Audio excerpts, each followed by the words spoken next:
दोस्तों, एक मर्तबा का वाक़या है कि बरेली शरीफ में एक ऐसा काफिर था जो आला हजरत इमाम अहमद रजा खान रहमतुल्लाह अलैह को नफरत की निगाह से देखता था। आला हजरत रहमतुल्लाह अलैह को नुकसान करना चाहता था।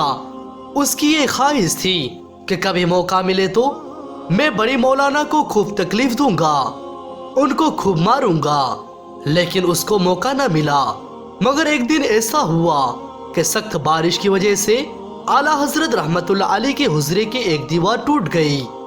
जब दीवार टूट गई तो दीवार की बनने तक के लिए वहां पर एक पर्दा बांध दिया गया।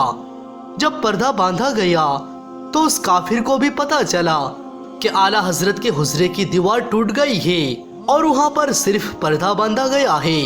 तो उसने सोचा कि अब तो बड़ा अच्छा मौका हाथ में आया है, अब वहां जाकर आला हजरत को नुकसान कर सकते हैं, वहां पर जाकर बड़े मौलाना पर हमला कर सकते हैं। तो फिर उसने मंसूबा बना लिया कि आज ही रात जाऊंगा और आला हजरत रहमतुल्लाह अलैह को जी भर तकलीफ दूंगा। उसने सोचकर रात की इंतजार करने लगा। तो जैसे सूरज ढल गया तो उसने नापाक साजिश को अंजाम देने के लिए घर से निकल पड़ा और रात में आला हजरत रहमतुल्लाह अलैह की हुजरे के पास पहुंचा और उस जानिब गया जिस जानिब दीवार टूटी हुई थी। अब वहां गया तो देखा कि उस दीवार के पास एक शेर टहल रहा था, कभी इधर को जाता तो कभी उधर को जाता। जब उसने शेर को देखा तो अब आगे बढ़ने की उस पर हिम्मत ना थी।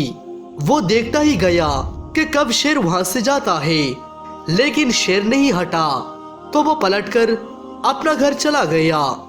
जब सुबह हुई फजर की नमाज के बाद, जब इमाम इश्क मोहब्बत सुन्नियत की शान अहमद रजा खान रहमतुल्लाह अलैह नमाज पढ़ाकर फारिग हुए तो वो काफिर आला हजरत की बारगाह में हाजिर होता है और अर्ज करता है, हुजूर, मैं तो आपको मारने के लिए, आपको नुकसान करना चाहता था, आपको तकलीफ देने के लिए मैं कल रात आपकी हुजरे के करीब गया, लेकिन मैंने देखा कि आप सोए हुए हैं और एक शेर आपकी जान का हिफाजत करता था।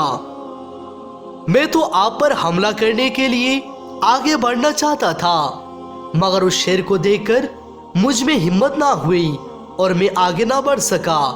और आज मैं आपकी बारगाह में माफी मांगने के लिए आया हूँ। आज के बाद कभी भी ऐसा इरादा ना करूँगा और आज के बाद कभी भी आपका नुकसान करने का सोचूंगा तक नहीं। हुजूर, मुझे माफ कर दीजिए। सुभान अल्लाह। दोस्तों, ये होती है अल्लाह के वलियों की शान। जो अल्लाह का वली होते हैं, अल्लाह ताला उनके अंदर कोई खौफ नहीं रखता।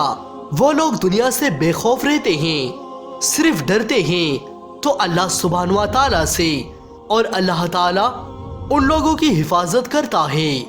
आखिर में अल्लाह ताला से दुआ है, या परवरदिगार, तू हमें भी अपने नेक बंदों में शामिल कर ले और हमारे छोटे बड़े गुनाहों को तेरे प्यारे हबीब के सदके मुआफ कर दे।